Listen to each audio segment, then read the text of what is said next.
आता बिर्याणी बिघडली तर टेन्शन घेऊ नका. नेक्स्ट टाईम या चुका अशा फिक्स करा.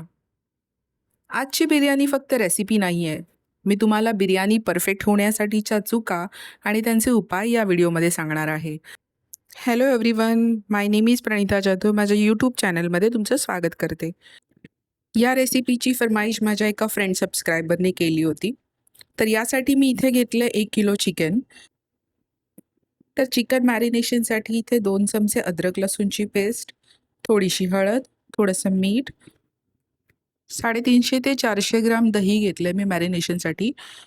एक लक्षात घ्या की दही आंबट जास्त नसावं. इथे मी आदल्या रात्री मॅरिनेशनची प्रोसेस करून ठेवते. तुम्ही 1 तास आधी मॅरिनेट करून ठेवू शकता. ओव्हरनाईट मॅरिनेशन केल्यामुळे चिकन एकदम सॉफ्ट, टेंडर आणि ज्युसी होतं आणि खायला खूप टेस्टी लागतं. त्यानंतर हे सगळं मिश्रण व्यवस्थित एकदम लावून घ्यायचं चिकनला. त्यानंतर इथे मी टाकते 3-4 हिरव्या मिरच्या मध्ये चॉप करून, कोथिंबीर, पुदिना आणि हे सगळं मिक्स करून हे ओव्हरनाईट मी ठेवून देते. ओके, आता पहिली टिप. चिकन बिर्याणीसाठी चिकन एकदम मोठ्या पीसेसमध्ये कट करून घ्या. त्यानंतर हे पूर्ण एकदम नीट पॅक करून मी फ्रिजमध्ये ठेवते. ओके, आता दुसरी महत्त्वाची टिप इथे तांदूळ जे आहेत ते लाँग ग्रेन बासमती घ्यायचे आणि तांदूळ हा जुना असला पाहिजे. दाताने एक कण तोडून बघायचा. तो पटकन तुटला तर समजायचं की तांदूळ नवीन आहेत. ओके. तांदूळ मी 1 तास भिजत ठेवला आहे. मोठ्या पातेल्यात तेल गरम करून इथे खडे गरम मसाले घेतलेत. 2 काळी मिरी, 2 लवंगा, चक्रीफूल, तेजपान, 1 दालचिनीचा तुकडा आणि छोटी वेलची, 1 मोठी वेलची. हे सगळे खडे गरम मसाले तेलावर परतून घेतले आणि त्यावर हा अर्धा किलो कांदा अ, उभा स्लाईस करून मी घेतला आहे, तो टाकला. 1 किलोच्या चिकनच्या अंदाजाने अर्धा किलो कांदे लागतात. त्यानंतर कांदा चांगला फ्राय झाल्यानंतर त्यावर मी हे शाही जिरं टाकलं आहे. शाही जिरं टाकलं 1 टीस्पून. पाव किलो टमॅटो बारीक चॉप करून घेतले. ते सॉफ्टन होण्यासाठी त्यावर सॉल्ट टाकलं. त्यानंतर हा आपला घरगुती मसाला, तुमच्याकडे जो मसाला आहे तो तुम्ही ॲड करू शकता. ह्यात तुम्ही काश्मीरी रेड चिली पावडर पण टाकू शकता. त्यानंतर इथे टाकला आहे मी एव्हरेस्टचा शाही बिर्याणी मसाला. हा 2 टेबलस्पून घेतला आहे मी. मसाले छान रोस्ट करायचे. त्यानंतर इथे मॅरिनेटेड चिकन टाकलं आहे मी. चिकनला तेल सुटेपर्यंत ह्या मसाल्यामध्ये चांगलं रोस्ट करून घेते. चिकनला या मसाल्यात चांगलं रोस्ट केल्यामुळे आपली ग्रेव्ही छान टेस्टी तयार होते. ही एक महत्त्वाची टिप.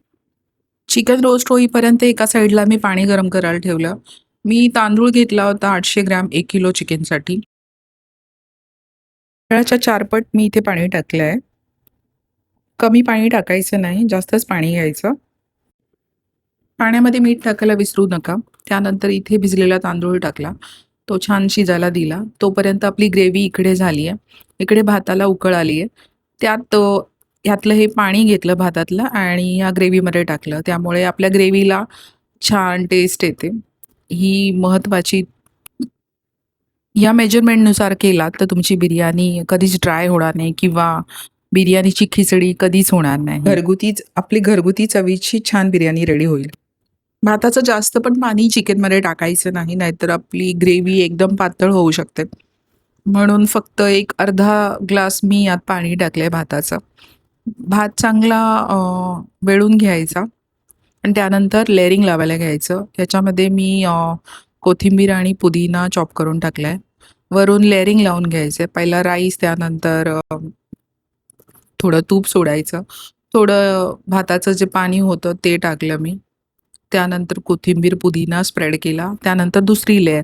अशा प्रकारे आपले लेयर लावून घ्यायचे. पर्सनल टिप आहे याच्यामध्ये, की गॅस चालू असतानाच लेअरिंग लावायला घ्यायचे हाय फ्लेमवरती, जेणेकरून आपले स्टीम खालून तयार होते आणि लेअरिंग लावून होईपर्यंत आपले स्टीम पूर्ण प्रॉपर वरती येते. इथे मी होल करून घेते, त्यातनं वरच्या लेयरवरती स्टीम पोचते. नंतर पुढे 20 मिनटं स्लो फ्लेमवरती बिर्याणी दमवर द्यायची आणि त्यानंतर अर्ध्या 1 तासाने बिर्याणी खोलायची, की आपली बिर्याणी रेडी आहे. तर ह्या टिप्स अँड ट्रिक्स तुम्ही फॉलो करा आणि तुमची बिर्याणी नेक्स्ट टाईम खूप छान होईल. हा व्हिडिओ जर तुम्हाला आवडला असेल तर नक्की लाईक करा, शेअर करा, सबस्क्राईब करा माझ्या चॅनलला. Thank you.